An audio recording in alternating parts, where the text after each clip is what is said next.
Assalamualaikum dostlar. Ben bugün sizlerle TikTok bölümüne.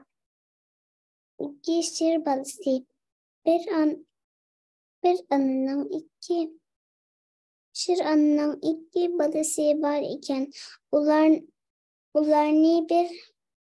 bunlardan biri her gün domilaş, itiliş, yürüyüş, katarlık maharetlerini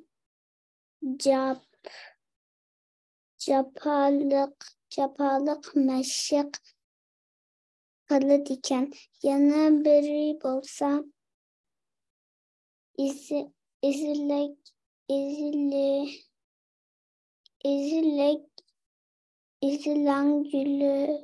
ezilen gülük bilen gün boyu aptapta kakaklanıp yatırırken beni körgen bir tüp darak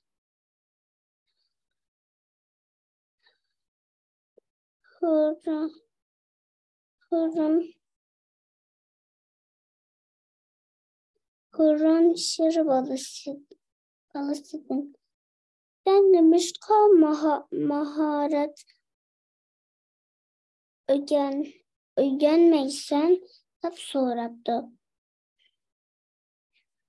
Bu bişini götürüp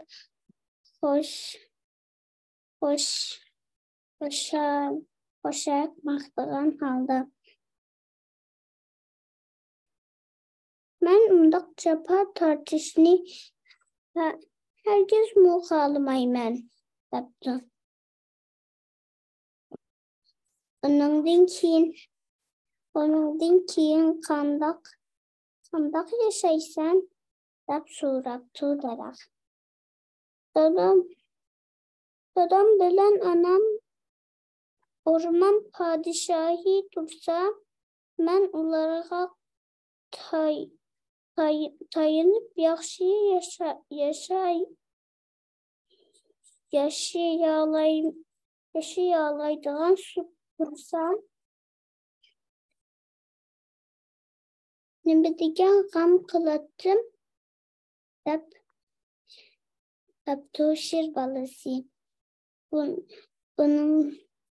Bundan haber al. Kapkan ana şir bu hurun balı sığa mundak deptum. Balam eğer biz yok olsak kandak kandak kılattın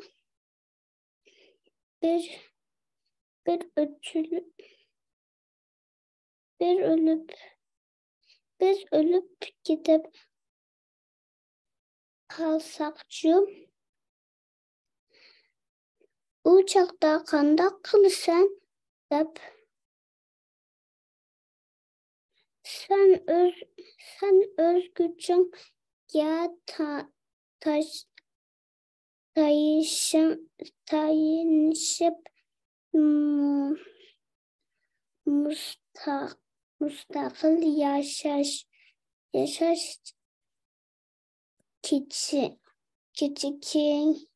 küçükken başlap öğrenişim gerek. Hakkı sır buluşun için hazırdan başlışın gerek. Hoş.